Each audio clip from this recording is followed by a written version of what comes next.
Assalamualaikum and welcome to HPL PSL special show. I think old news, but news to talk about is कि मुल्तान सुल्तान जी eliminate हो गए हैं HPL PSL से. So yes, वो जो playoff की रेस से बिल्कुल बाहर हो गए हैं. Why? कैप्टन मोहम्मद रिजवान का कहना है कि we kept on repeating the same mistakes. मतलब हम वही गलतियाँ बार बार दोहराते रहे. हमारे एनालिस्ट इसको ज़्यादा अच्छी तरह इसके ऊपर एनालिसिस देंगे और उस पर हम लोग बात करेंगे. And of course good crucial points for Karachi Kings जिन्होंने 2 पॉइंट्स ग्रैब कर लिए. तो कल जो मैच 2 मैचेस खेले गए उसमें मैं ऊपर से सरासर आपको बता दी थी कि Karachi Kings one the match by 87 run और लाहौर कलंदर्स क्वेटा ग्लैडिएटर्स का जो मैच था वो कंप्लीट नहीं हो पाया था बिकॉज ऑफ रेन. आज कौन सा मैच खेला जाएगा पहले उससे बात कर लेते हैं, फिर हम आपको कराची किंग्स और मुल्तान सुल्तान का स्कोर कार्ड दिखाते हैं and tell you exactly what happened. तो आज का मैच खेला जाएगा, very good one, interesting one, Islamabad United versus Peshawar Zalmi. This is the match you want to watch out for. So what happened जी? सबसे पहले हम लोग फर्स्ट मैच की बात कर लेते हैं. That was Karachi Kings and Multan Sultan. So let's talk about कि वहाँ क्या होता. एक तो बड़ी ज़बरदस्त बॉलिंग थी by Kings. I mean can't talk in मतलब इस पर आप इतनी ज़्यादा बात करो it's not enough, but excellent bowling by them. But batting first हम जेम्स विंस ने बनाए 65 और 45. इरफान खान न्याजी का notable contribution 40 from 33, Warner 30, Tim Seifer ने 22 runs बनाए. That was a good total of 204 and just in return of 204 इसके reply में मुल्तान सुल्तान की तरफ से जो notable contribution थी वो something you can talk about is Yasir Khan जिन्हें 26 runs बनाए and कामरान गुलाम के 29, मोहम्मद रिजवान 0 and उस्मान खान भी cheaply follow करे. वही it's the same routine जो हमने देखा है, it's the same thing that we see again. Anyway bowling की बात करें, seriously was so good with Khushdil Shah and spinners like नबी जिनकी हमने इतनी बहुत सारी variations देखी. Good to see that and Mir Hamza के भी wickets there. So good win for Karachi Kings. I think वो बहुत happy campers होंगे. Anyway हमारे analyst भी हमारे साथ मौजूद है, जल्दी से उनसे बात कर लेते हैं.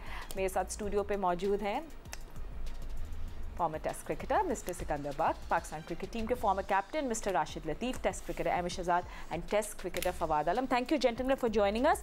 No problem. बिल्कुल no problem at all.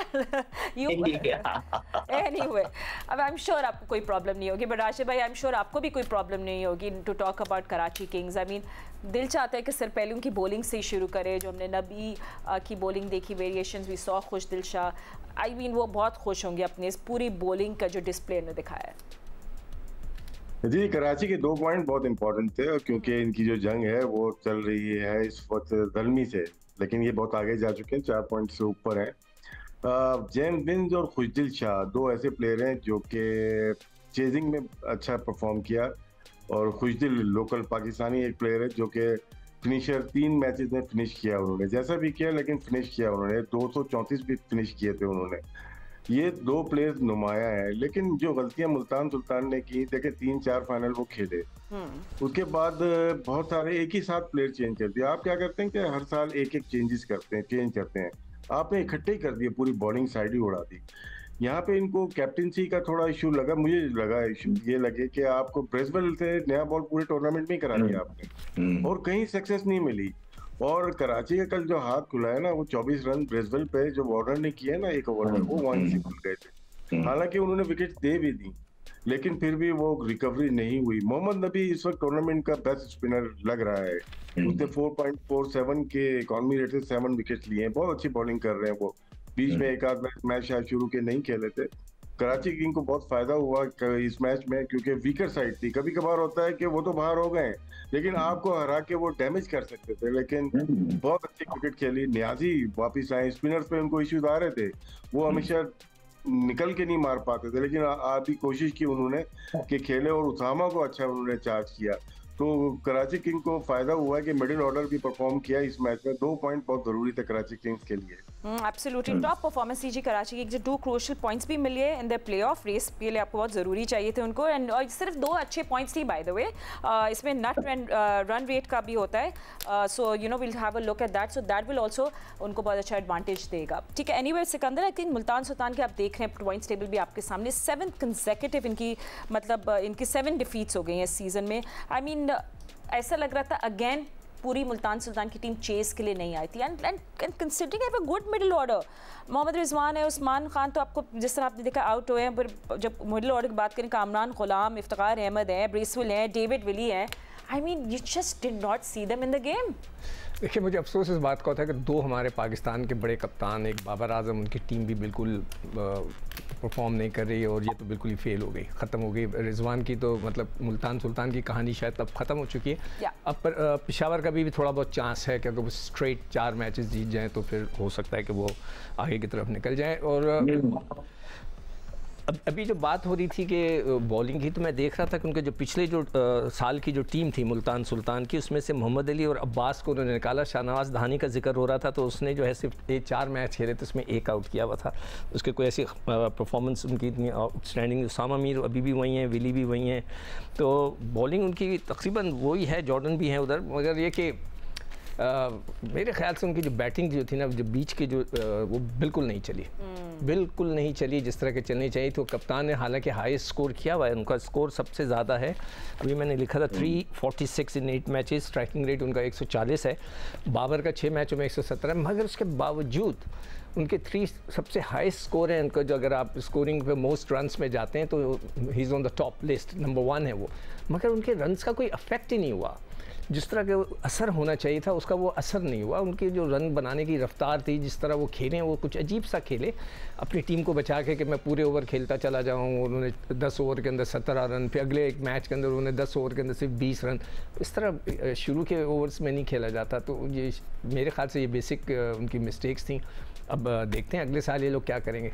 Fawad, अब आपके पास भी आएंगे। Just disappointing thing for Multan Sultan, हमेशा हमने देखा आगे तक आते हैं, एक्साइटिंग टीम लगते हैं, उनके owners and you know all of that goes in the background. तो इस मरतबा जो उनके टॉप मैनेजमेंट है, ये ओनर्स हैं, वहाँ से भी कुछ ऐसे कमेंट्स आ रहे थे। ओवरऑल बहुत सारे लोगों की ऑब्जर्वेशन भी थी, क्रिटिक्स की, कि मोहम्मद रिजवान थ्रू आउट उनका मोराल काफ़ी डाउन लगा। He did not look like the captain that he is. तो मैं आपसे भी राय लूँगी इस बारे में। देखिए, राय सभी आपको पता है, सभी दे रहे हैं। एक्चुअली होता क्या है, मैं एक बात है कि जब टीम नीचे लगी हुई हो, टीम की परफॉर्मेंस ना हो रही हो ना, तो आप फिर कुछ भी करते हो ना तो वो भी गलत ही लगता है और वो भी गलत ही साबित हो रहा होता है, वो आपके हक में जाता ही नहीं है। आई थिंक रिजवान अभी उस मराहिल पे खड़ा हुआ है बेचारा, कि लाइक वो कुछ भी करेगा, वो काम उसकी टीम, मैं उसकी टीम की बात कर रहा हूँ, मुल्तान सुल्तान की बात कर रहा हूँ, इंडिविजुअल परफॉर्मेंस की बात नहीं कर रहा। तो वो खराब ही हो रही है क्योंकि कॉम्बिनेशन बिल्कुल ही नजर नहीं आया। पहले मैच से कॉम्बिनेशन नहीं आया, जो है क्या कहते हैं, बैट्समैनों के नंबर वो बिल्कुल नजर नहीं आया, कोई चेंज नहीं किया। तैयब ताहिर का था, तैयब ताहिर को 1 मैच भी नहीं खिलाया। कहते रहे कि चेंज करने के लिए, शायद को पता नहीं क्यों खिलाते गए, समझ नहीं आई इतना ज्यादा क्यों खिला दिया। फिर आपने जो चीजें चेंजेस की वो भी जो है ना फुलफिल नहीं हो रही थी उस टीम के साथ, आपके साथ, चाहे वो आप बॉलिंग में कर रहे हो, चाहे वो आप बैटिंग में कर रहे हो। कीपिंग पहले आपने की, पहले शायद होप ने की, फिर जो है उस्मान ने की। मतलब बहुत सारी चीजें उन्होंने ट्राई भी करने की कोशिश की, बट वो भी उनके हक में नहीं साबित हुई। तो वही बात होती है कि जब आपका टाइम बुरा चल रहा होता है ना, तो फिर जो भी आप करते हो ना तो खराब होता है। ये वही मुल्तान सुल्तान थी जो पहले साल भी खेली थी, अहमद भी था, तो क्या इनकी परफॉर्मेंसेस थी, मुल्तान सुल्तान की बात कर रहा हूँ, ठीक है। उसके बाद कैसे चेंजेस होती गई, सारी चेंजेस होती गई। फिर जब रिजवान भी जब बना कप्तान, तो उस टाइम भी शुरू में इनकी परफॉर्मेंस अच्छी नहीं थी। उसमें भी देखा तो इमरान ताहिर भी खेले थे 2 टूर्नामेंट इनकी तरफ से, उनकी परफॉर्मेंस बड़ी जबरदस्त थी। तो आई थिंक बहुत सारी चीजें जो लैग करते हैं, जैसे सिकू भाई ने बॉलर्स के नाम बताया, धानी का नाम बताया और बाकी जो 2 नाम और उन्होंने बताया, हमने यही कहा है कि उनकी बॉलिंग जो है पूरी, देखिए बॉलिंग पूरी डैमेज करती है। कोयटा, अभी हम कोयटा की बात करेंगे, यार कोयटा बहुत अच्छा खेल लिया, कोयटा नहीं, कोयटा ने बॉलिंग पूरी की है, 5 बॉलर खिला रहे हैं और वो 5 बॉलर डिलीवर कर रहे हैं। जिस दिन वो डिलीवर नहीं करेंगे, कोयटा के लिए भी मैच मुश्किल होगा। और एक बात बता दूं, जो कल का मैच पूरा नहीं हुआ, अगर 200 रन हो जाते हैं, फिर कोयटा की बात हम बैठ के बैटिंग के बारे में बात कर रहे होते, क्योंकि कल मैंने आपको यही बोला था कि कोयटा की बॉलिंग वर्सेस लाहौर की बैटिंग है और वो शुरुआत हो चुकी थी। अगर वो पूरे ओवर होते, 200 रन करते, तो मुझे नहीं लगता है कोयटा बना सकता था और कोयटा भारी मार्जिन से जो है ये मैच हारता कल। तो मेरे ख्याल से बस यही है, मुल्तान सुल्तान के लिए गुड विशेस हैं और जो गलतियां की हैं होपफुली उससे सीखेंगे और नेक्स्ट टाइम इसको इम्प्रूव करके आएंगे। चलिए ठीक है, hopefully yes, good luck for them इंशाल्लाह next time. But you know Ahmad, हमने सब मुल्तान सुल्तान की वीकनेसेस की बात करें, बट वो ऑल्सो हमें ये भी बात करनी चाहिए कितनी एक्साइटिंग टीम अब कराची किंग्स लग रही है। They look like a team to beat, और ये आगे जाके यू नो कोई सरप्राइज फैक्टर ना हो कि ये लोग फाइनल भी चले जाएँ। दे लुक गुड नाउ, उनको वो रिदम में आ गए हैं, so they will also have to work on few things, और फिर उसके बाद बड़े अच्छे चांसेस हैं उनके आगे जाने के। नहीं, ऑफ कोर्स चांसेस तो उनके बिल्कुल बन गए हैं, और खेलेगी। अगर यहाँ से जिस सिचुएशन के अंदर कराची है, अगर यहाँ से वो क्वालिफाई ना कर पाएगा तो प्रॉब्लम तो वहाँ आएगी। आई डोंट थिंक कि अभी जिस सिचुएशन में वो खड़ा है कि उनको अभी इससे नीचे आना चाहिए। उनका कप्तान जो है David Warner, he is leading from the front in the ground. सिर्फ बैटिंग की बात नहीं है, लेकिन जो एनर्जी और जो पैशन के साथ फील्डिंग के अंदर, बॉलिंग के अंदर उनकी नजर आ रही है, वो लग रहा है कि यार कोई जिस तरह ऑस्ट्रेलियन एक माइंडसेट है, वो कोशिश कर रहा होगा। 1 दिन में, 2 दिन में, 10 दिन में कोई ऐसी चीजें हो नहीं जाती हैं, लेकिन कप्तान का बड़ा फर्क पड़ता है। और ऊपर से आप देखें ना कि कराची किंग की आप बात करते हैं एंकर प्लेयर्स की, और मुल्तान सुल्तान की बात करते हैं कि रिजवान के जो रन्स हैं वो जिस तरह टीम के काम नहीं आए, तो आप इसी तरह तो करते हैं कि आप बाकी सारों को कहते हैं कि आप मारें, प्लान ये है उनका, और मैं जो है ना एंकर रोल प्ले करूंगा। तो फिर तो ऑस्ट्रेलिया के जो प्लेयर हैं, इस तरह डेविड वार्नर है, साइफर्ड है, ये तो दुनिया जहान की बेस्ट क्रिकेट खेल रहे हैं, बेस्ट ड्रेसिंग रूम्स में रहते हैं। मतलब यही तो वो इस तरह के प्लेयर हैं जो टोन सेट करते हैं। तो डेविड वार्नर को भी साइफर्ड को कह देना चाहिए था कि यार तुम मारो, मैं रोकता हूँ। लेकिन आप देख लीजिए कि डेविड वार्नर ने भी जो है ना मारा, और उसके बाद साइफर्ड भी वहां से मार रहा था। हालांकि दोनों आउट हो गए, लेकिन 3 ओवरों में 45 रन लगे हुए थे। उसके बाद जब सर्कल खुलता है, सिंगल तो हर कोई कर लेता है, कंसोलिडेट करना काम ही नहीं है। वो तो न्याजी जिसकी फॉर्म नहीं थी उसने भी कर लिया, और उसके बाद विंस उनके साथ खेलते रहे। लेकिन जो डैमेज डन हो गया था ऊपर से पावर प्ले के अंदर 6 ओवरों का, that was the most important thing. It shows कि जो स्ट्रेटेजी ये मुल्तान जो स्ट्रेटेजी से खेलता रहा है वो ओल्ड है, वो पुरानी है। तो जब कराची को हम देख रहे हैं कि साइफर्ड के साथ जब कप्तान उतरा डेविड वार्नर, ये मॉडर्न डे क्रिकेट है, और जिसकी वजह से उनकी टीम जो है जबरदस्त खेल रही है। और दूसरी तरफ रिजवान के अपने स्कोर तो आपको नजर आएंगे कि काफी ज्यादा स्कोर हो गए हैं, लेकिन टीम के वो किसी काम नहीं आ रहे। और अगर आप लोगों को सारी की हिस्ट्री याद होगी, पिछले 3-4 साल से यही होता आ रहा है पाकिस्तान क्रिकेट टीम के साथ, और पाकिस्तान क्रिकेट का डाउनफॉल भी, इफ यू आस्क मी, तो यही टिमिड अप्रोच जो थी वो नजर आती रही थ्रू आउट हमें। तो इसी को दूर करना था, और ये मुल्तान सुल्तान के लिए खासा धचका होगा, इनकी मैनेजमेंट के लिए भी। और they need to sit together and speak honestly. उन लड़कों से भी बात करके देखें जिनको चांस नहीं मिला, वो क्या कह रहे हैं टीम के बारे में, उनसे भी जरा बात करके देखें कि उनको टीम का एटमॉस्फेयर कैसा लग रहा है। और जो कोचिंग पैनल जो है, कहीं किसी एक तबके का साथ तो नहीं दे रहा, कहीं किसी एक साइड की तो चीजें नहीं कर रहा, कहीं ये अपने, या आप ये भी चेक कर सकते हैं कि जो कप्तान है सारे, ये कहीं ये प्लेटफॉर्म सिर्फ अपने अपने लिए यूज तो नहीं कर रहे। क्या ये पाकिस्तान के बेनिफिट के लिए ये प्लेटफॉर्म इस्तेमाल कर रहे हैं, फ्यूचर के लिए, या अपने लिए? तो ये सारी चीजें मद्देनजर रखनी है। ठीक है Ahmad, I am just going to wrap this up because I need to go on a break. But अगर आप लोग हमारी ये बातें सुन रहे हैं, हमारे एनालिस्ट की हैं, आप कोच हैं या पाकिस्तान टीम से मुंसलिक हैं, और यू हैव एनी व्यू, हमारा प्लेटफॉर्म अवेलेबल है, आप हमें कॉल कर सकते हैं, बी पार्ट ऑफ कॉन्वर्जेशन। हमारे एनालिस्ट को आप चैलेंज भी कर सकते हैं, या कोई जवाब देना चाहते हैं, you more than welcome to do that. But on that note हम लोग ब्रेक लेंगे, और ब्रेक के बाद हम लोग बात करेंगे master class by nature and by Abdullah Shafique, all of that after short break. Don't go anywhere. Welcome back after break. कल एक और हाईली एंटिसिपेटेड मैच था लाहौर कलंदर्स और लाहौर कलंदर्स क्वेटा ग्लैडिएटर्स के दरमियान, सॉरी, एंड वो मैच जो है वॉश आउट हो गया। So you know nothing much to talk about except Abdullah Shafique की ज़बरदस्त अच्छी हमने बैटिंग देखी, उनकी 50 फ्रॉम 30 एंड नईम की भी 50 फ्रॉम 30। बट खैर एनीवे 113 रन बोर्ड पे आ गए थे, फिर तेज़ बारिश and dust storm and all that jazz, सब कुछ हो गया एक्सेप्ट अ मैच के अलावा सब कुछ हो गया कल काफ़ी लाहौर में। But yes weather was really nice and Abdullah Shafiq looked in a good nick. But अब ये क्या हुआ कि इस बारिश के बाद दोनों टीम्स ने एक पॉइंट शेयर कर लिया है, ठीक है। सो पॉइंट्स टेबल पे अगर हम लोग नज़र डालें तो एक तो आपको पता है कराची किंग जो ये मैच जीत गया, तो ये मच नीडेड उनको नेट रन रेट का जो बूस्टर मिल गया ना, ये बहुत अच्छा हो गया है।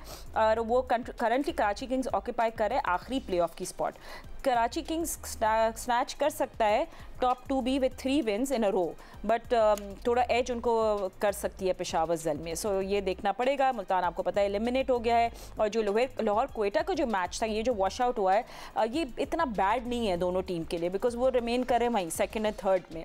सो बोथ जो है वो रिटेन करें, solid chances play of qualification के। एंड क्वेटा को ज़रूर यहाँ एडवांटेज है क्योंकि उनके पास एक गेम इन हैंड है। So interesting to see that. Anyway, so let's talk about yesterday. जल्दी से क्विकली एक बात कर लेते हैं। सिकंदर, आपसे शुरू करते हैं, फिर हम राशिद भाई के पास जाएंगे। Mean good to see Abdullah Shafique doing the right things. Fakhar Zaman जल्दी आउट हो गए and is in a good nick, अच्छे लगते हैं वो। आपको उनकी बैटिंग कैसे लगी? देखिए, मैं जिस कहते हैं ओल्ड स्कूल ऑफ थॉट, पुराने लोग कहते हैं हम 1980 के खिलाड़ी हैं, तो उस हिसाब से उनका जो बल्ला है ना बहुत अच्छा आता है। स्ट्रेट बल्ले से खेलते हैं और उनके और दूसरे के बल्लों में बहुत फ़र्क है। वो बहुत मतलब सॉलिड खेलते हैं। अगर वो रन्स करेंगे तो उनका चांस बनेगा पाकिस्तान की तरफ से। बहुत अच्छा सॉलिड नज़र आता है, सामने खेलते हैं, which is a good sign. Majority of जो यंगस्टर्स हैं वो तो टेप बॉल के क्रिकेटर्स हैं। साफ पता लग जाता है कि वो बेस बॉल शॉट्स ज़्यादा खेलते हैं। दूसरी चीज़ जो मैंने जो नोट डाउन की हुई है उसमें पुअर फील्डिंग। हमारे जो बच्चों की फील्डिंग बहुत ही ज़्यादा मुझे अफसोस हो रहा है कि उनकी फील्डिंग का मेयार बहुत ख़राब है। बड़े स्ट्रेट फॉरवर्ड कैचेस, इसलिए मैं कह रहा हूँ कि उनका मेयार है। हमारे दौर में तो कोच ही नहीं था, हमारे पास फील्डिंग कराने वाला ही नहीं था कोई। एक मैनेजर और एक असिस्टेंट मैनेजर होता था और कोई नहीं होता था।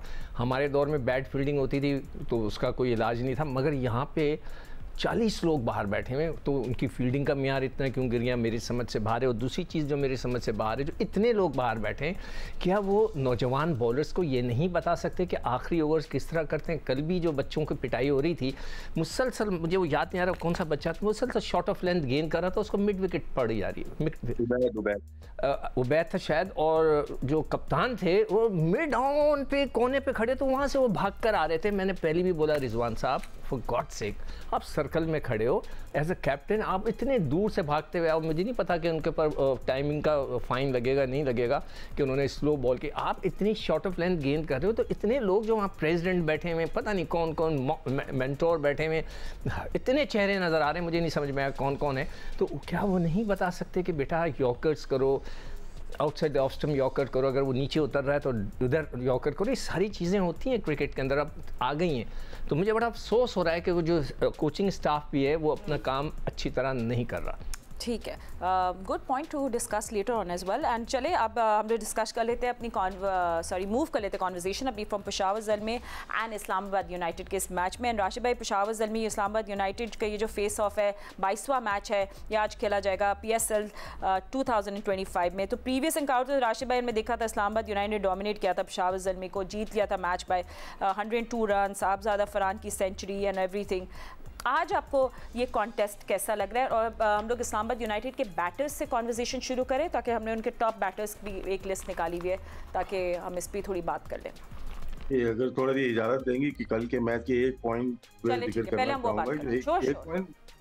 माइनस हुआ है, 1 पॉइंट ना, एक टीम जीतती तो टॉप पे होती है। नेट रन रेट देख लें आप, दोबारा दिखाइएगा, नेट रन रेट देखें, इस्लामाबाद यूनाइटेड का 1.17 होगा, और फिर उसके बाद नेट रन रेट दिखा दीजिएगा, टेबल दिखा दीजिएगा। लाहौर कलंदर नंबर 2 पे थी।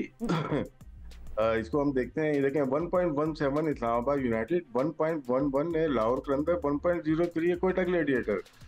दोनों 9 पॉइंट पे, एक 10 पॉइंट पे जाती तो ऑटोमेटिकली वो टॉप चली जाती। अब इनको एक्स्ट्रा मैच जीतना पड़ेगा, नेट रन रेट से बाहर हो गई है, तो एक मैच एक्स्ट्रा चाहिए होगा इनको। इस्लामाबाद यूनाइटेड का ऑलरेडी एक टीम से 2 मैच कम है और एक टीम से 1 मैच कम है, तो बहुत फर्क पड़ा है कल के मैच का। ये नहीं है कि फर्क नहीं पड़ा, बहुत बड़ा फर्क है नंबर 1 आने के लिए।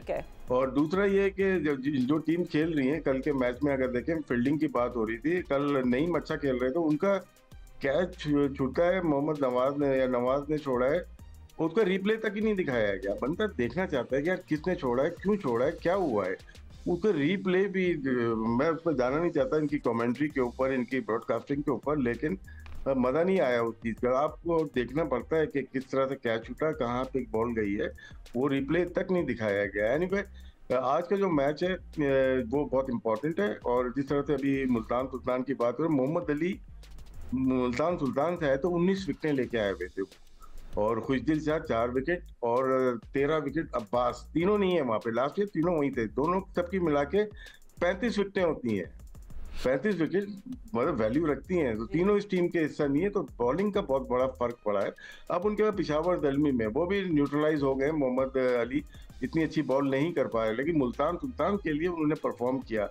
आज का मैच बहुत इंपॉर्टेंट है पेशावर दलमी के लिए, मेरे ख्याल से वो डू एंड डाई वाला होगा, यहाँ से जीतते हैं तो आगे जाएंगे, अदरवाइज तो बड़ा मुश्किल हो जाएगा उनके लिए भी। ठीक है, एंड अगर हम पेशावर ज़ल्मी के बैटर्स की बात करें Fawad, I mean of course again they will rely on the captain Babar Azam to do something, कुछ मैजिकल कर ले आज, and of course Mohammad Haris से भी वो एग्रेसिव बैटिंग की ज़रूरत उनको होगी। 210 रन बनाए हैं उन्हें 6 इनिंग्स में with a strike rate of 162। So आपके उनकी बैटिंग को किस तरह रेट करें as compared to Islamabad United? देखिए, अगर देखा जाए तो इनकी बैटिंग अगर आप देखें, इनको प्रॉब्लम कहाँ आ रही है, ऊपर से आ रही है। ओपनर जो है बाबर भी इतनी अच्छी फॉर्म में नहीं है, on a same time Sam Ayub, क्योंकि लास्ट ईयर सैम अयूब ने बड़े अच्छा परफॉर्म किया था उन्होंने, तो अभी सैम अयूब भी बिल्कुल ही टच में नजर नहीं आ रहे, क्योंकि देखिए सैम अयूब हो गए, हारिस हो गए और ये कैडमोर हो गए। आई थिंक ये तीनों ऐसे प्लेयर हैं, जब ये खेलते हैं तो इनका स्ट्राइक रेट भी 170 होता है, 175 पे होता है, तो ये इनकी परफॉर्मेंस से इसलिए टीम को फर्क पड़ता है, इनको जो है इसलिए वो अच्छा एक टोटल सेट कर देते हैं अगर चेस भी करने जाते हैं। तो ये तीनों प्लेयर वैसी मतलब इतनी अच्छी फॉर्म में नहीं है, सिर्फ हारिस थोड़ा रन कर रहा है, बाकी कोई भी कैडमोर ने भी एक आध इनिंग में रन किए हैं, तो और सैम अयूब बिल्कुल भी रन नहीं कर रहा, तो इनको बेचारों को बिल्कुल हर जगह से वो यार ऊपर से ऑन द सेम टाइम इनकी बॉलिंग भी कोई इतना खास नहीं कर रही। तो ये भी सेकंड नंबर लास्ट बॉटम पे इसलिए हैं क्योंकि जैसे मुल्तान का नहीं फेवर कर रहा है, वैसे पेशावर ज़ल्मी का भी नहीं कर रहा। कॉम्बिनेशन इनका अच्छा है मेरे ख्याल से, आई डोंट थिंक सो कि इनका कॉम्बिनेशन बुरा है, इनकी बैटिंग बुरी है, बैटिंग अच्छी है, बट वो ये कि डिलीवर नहीं कर पा रही। जब डिलीवर नहीं करेंगे तो ऐसा होगा। आप देखें मुल्तान भी अगर जितने टूर्नामेंट जीता है या पेशावर भी जो भी मैच जीतता है, उसमें आप देखें हम बाबर को भी कहते हैं, हम रिजवान को भी कहते हैं, स्ट्राइक रेट भी कहते हैं, बट आप उनकी परफॉर्मेंस उठा के देख लें, जब जब ये लोग मैच जीते हैं तो इनके रन्स होते हैं तो सामने वाले रन्स करते हैं, तो ये जब जाके मैच जीतते हैं। तो आई थिंक बाबर भी फॉर्म में नहीं है, तो इसलिए इन लोगों को प्रॉब्लम हो रही है। और आज का जैसे राशिद भाई ने कहा बहुत इंपॉर्टेंट मैच है, और अगर ये लोग आज हारे तो इनके लिए भी ऑलमोस्ट 80% मुश्किल हो जाएगा क्वालिफाई करने के लिए, क्योंकि फिर उसके बाद इनको इफ एंड बट बहुत सारे आ जाएंगे, क्योंकि वो हार जाए किसी से, वो हार जाए, ये हार जाए, तो वो बहुत सारी चीजें आ जाएंगी। अगर आज का मैच जीते और टॉप टीम को ये हराएंगे तो इससे ये होगा कि इनका कॉन्फिडेंस लेवल भी ऊपर जाएगा और आगे भी चीजें इनके लिए शायद ठीक होना शुरू हो जाएं। और एक ही जीत चाहिए होती है अच्छी, आपको एक अच्छी टीम के खिलाफ, तो आपको वो कहां से कहां ले जाती है टूर्नामेंट में, हमने पीछे भी देखा है, पीछे पीएसएल में भी देखा है। तो आई थिंक मे बी बहुत इंपॉर्टेंट मैच है पेशावर ज़ल्मी के लिए। होपफुली इनके बैट्समैन फॉर्म में आए, डिलीवर करें जो हम चाहते हैं, तो आई थिंक एक अच्छा मैच देखने के लिए मिले और मजा आएगा कि जो पॉइंट्स टेबल जो हिलेगा फिर तो और ज्यादा मजा आएगा इस पीएसएल का आने वाले मैचों के लिए। No it's going to get very exciting of course for playoffs as well. हम लोग भी बहुत एक्साइटेड है, बट हमने इस्लामाबाद यूनाइटेड बॉलर्स बैटर्स और पेशावर सिकंदर ब्रेक ले रहे हैं, इसके बाद एक चीज मैं बस ये कह दूं, मौसम का पता लगाओ कि आज क्या हुआ। मुझे किसी ने कहा है कि 3 दिन मुसलसल बारिश का कहा गया, तो ये पता लगाओ जरा। चले हमें ब्रेक में ब्रेक ले लेती हूँ, ब्रेक में मालूम करते हैं हमारे weather forecast as well, but see you in just a moment, don't go anywhere. Welcome back after the break. हम लोग इस्लामाबाद यूनाइटेड और पेशावर ज़ल्मी के आज इंपॉर्टेंट मैच के बारे में बात कर रहे हैं। I mean Peshawar Zalmi would want to watch match, मगर इस्लामाबाद यूनाइटेड की जो फॉर्म है दिस मैच एट 8 PM, इसमें उसको मीट करना बहुत मुश्किल है। They just look so good, but कुछ प्रॉब्लम्स क्या हो सकती हैं इस्लामाबाद यूनाइटेड की या नहीं, मगर अगेन अगर हम उनकी बॉलर्स की बात करें, show you the top bowlers right now, उसमें सिर्फ नजरें जाती हैं जेसन होल्डर पे, who's taken 14 wickets, not 40 14 wickets उन्हें लिए, and with economy of 8.59, and then Imad Wasim also just taking really good wickets and just looking good in form, और उसके साथ फॉलो कर रहे हैं Shadab Khan. So Sikandar, if you overall rate Islamabad united bowling today. Bowling में batting पे एक चीज़ कहना चाह रहा हूँ कि उनकी जो बैटिंग पे आएंगे, पर चलो मैं जल्दी से मैं यही देख रहा था कि उनके बीच के अंदर लोगों ने रन्स नहीं किए। चले बैटिंग दिखा। हाँ, they are bit lucky in a way कि जैसे फरहान जो है वहाँ से रन्स करेगा, वो नहीं करता। उनका जो अमेरिकन प्लेयर है वो अमेरिकन ही है ना, ये वो गॉस पता नहीं उसको अमेरिकन कहे, जिसका नाम हॉस है, पता नहीं हाउस है, मैं तो यहाँ पर वो लगा हुआ है, कुछ और स्पेलिंग है, वो कहता नहीं इसकी प्रोनाउंसिएशन कुछ है। एनीवे इट्स ओके, हाँ ओके। तो फिर आगा है वहाँ पर, फिर आजम को वो ऊपर भेज देते हैं, जो मुझे नहीं समझ में आया, उसको नीचे करें ताकि हैदर ऊपर आए। हैदर जो है अच्छा सॉलिड बैट्समैन है, और शादाब खुद आ जाते हैं। तो मुझे जो उनकी जो बैटिंग में जहाँ पर भी उन पर प्रेशर पड़ेगा, कहीं ऊपर नीचे एक दो जल्दी से कोई 5 ओवर में आउट हुए तो उनको बहुत प्रेशर पड़ने वाला है। तो it will be very interesting कि वो किस तरह इसको हैंडल करेंगे। That will be very interesting, will see कि वहाँ पे क्या होता है। बॉलिंग में उनके पास वही है जो उनके पास मेन हसनैन इतनी मतलब ये कि वो मज़ेदार गेंदें नहीं कर रहा है जितना हसनैन नहीं, सॉरी हुनैन नाम है इसका। वो नसीम शाह इतना बड़ा नाम है पाकिस्तान का, मगर उसकी वो वाली बात नज़र नहीं आ रही कि जो कि होनी चाहिए। Let's see. That's one thing for sure कि मैच जो है प्रॉमिस होगा to be very exciting. But you know हम लोग बहुत सारी गुफ्तगू अभी ये भी कर रहे थे about Babar Azam performances and everything, and I promise you कि PSL के ख़त्म होने के बाद हम लोग इस पर इन डिटेल बात करेंगे, राशिद भाई और आप सबके साथ एनालिसिस करेंगे। और राशिद भाई अभी जो फवाद साइम अयूब की भी परफॉर्मेंस बता रहे थे, आई थिंक थोड़ा सा हमें उनको ब्रेक भी देना चाहिए, थोड़ी एक लॉन्ग ब्रेक के बाद आए, एक इंजरी के बाद। आपको कोई और ऐसे इशू दिख रहा है उनकी बैटिंग में? नहीं, रिहैब के बाद थोड़ा प्रॉब्लम जरूर होता है, लेकिन क्या ये वापस आके ये जो पहले जो बात की थी, सिकंदर भाई ने बात की थी पहले भी कि इंग्लैंड में काफी देर रुक गए तो आपका माइंड डाइवर्ट हो जाता है, आप वापस आके अपने रिहैब करते हैं और भी गेम में लग जाते हैं। वो इनको अफेक्ट हुआ है, साइम अयूब को भी है, और साथ में होता है क्या है कि आपका पार्टनर भी रन नहीं कर रहा। कभी कभार होता है ना कि यार ये नहीं तो बाबर आजम कर रहा है तो मैं निकल जाऊंगा, ज्यादा बॉल वो खेल लेगा पावर प्ले में, फिर कैडमोर वो वन ऑफ वो भी खेल रहा है, फिर हारिस वो भी ज्यादा, सबको अंदाजा हो रहा है। तो ये 4 टॉप की बातें जो इसने फवाद ने भी की थी, बात दुरुस्त है इनकी कि टॉप ऑर्डर में थोड़ा सा हिले हुए लग रहे हैं, टीम अच्छी लग रही है इनकी, लेकिन साइम अयूब को थोड़ा टाइम अपना देना चाहिए, विकेट पिच पे दे दे थोड़ा सा ना, अपनी जो शॉट्स हैं उनको थोड़ा सा कंट्रोल कर ले तो ज्यादा बेहतर होगा। बॉलिंग जो हमने देखी, अभी बात कर रहे थे कि साहबा यूनाइटेड 3 बॉलर 6-6 मैच खेले हुए हैं, होल्डर अच्छी बॉलिंग कर रहे हैं, इमाद अच्छी कर रहे हैं, और साथ में शादाब 6.7 का इनका इकॉनमी रेट है, दोनों स्पिनर्स का 7-8-9 विकेट्स ली हुई हैं इन्होंने, ये इफेक्टिव है।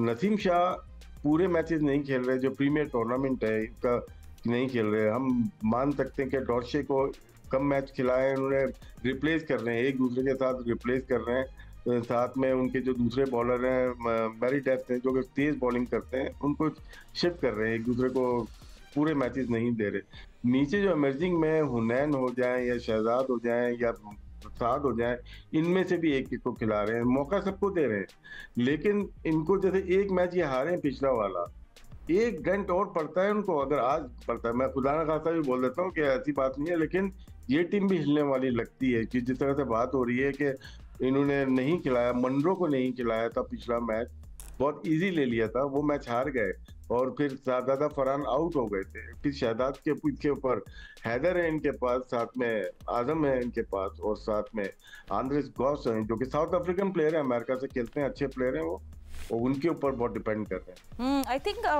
फवाद थोड़ा हम्बल हो गए इस्लामाबाद यूनाइटेड, एक तो यू नो एग्जैक्टली मैच जीत रहे हो और टॉप ऑफ द टेबल हो, लुकिंग गुड, आपके कोई प्रॉब्लम दिख नहीं रही। आई थिंक लाहौर कलंदर्स के शिकस्त के बाद थोड़ा हम्बलिंग एक्सपीरियंस होगा इस्लामाबाद यूनाइटेड के।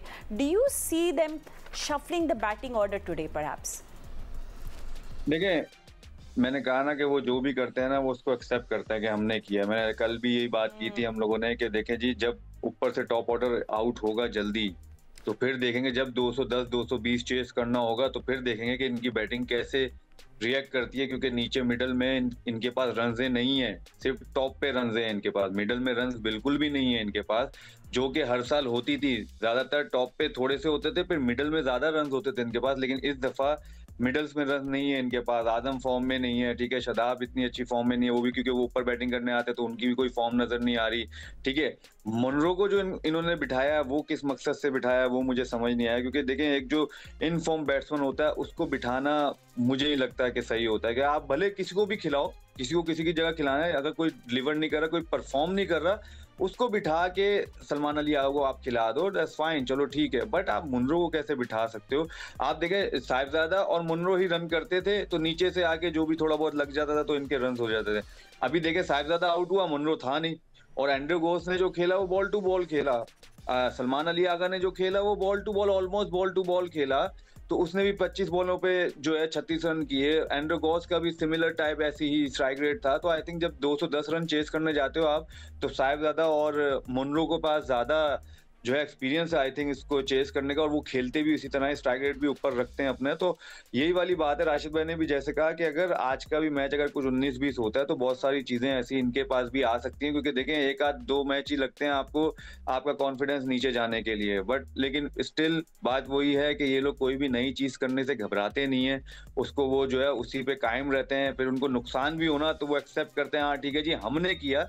आप इंटरव्यू भी सुनेंगे शदाब का हमेशा से देखिएगा, जब वो कहता है हाँ हमने किया और नहीं हुआ, नो प्रॉब्लम, हमने ट्राई किया था। तो ये एक अच्छी चीज है उनको, मेरे ख्याल से इसी वजह से वो जो कुछ ऊट पटांग चीज भी हो जाती है बीच में, उसमें भी कामयाब। शादाब ने बोला भी हम ऐसी पोजीशन पे कि we can make do experiments, and you know kudos to him. Let's see कि आज इस्लामाबाद यूनाइटेड के पास अपॉर्चुनिटी अगेन वापस आ जाए अपने ट्रैक पे। It's all about converting your start into big scores and win the match for your team. Anyway अभी फिलहाल इतना ही वक्त है, हम आपको मिलेंगे कल with good positive results for either Islamabad united और Peshawar Zalmi. Will see you tomorrow. अल्लाह हाफिज़।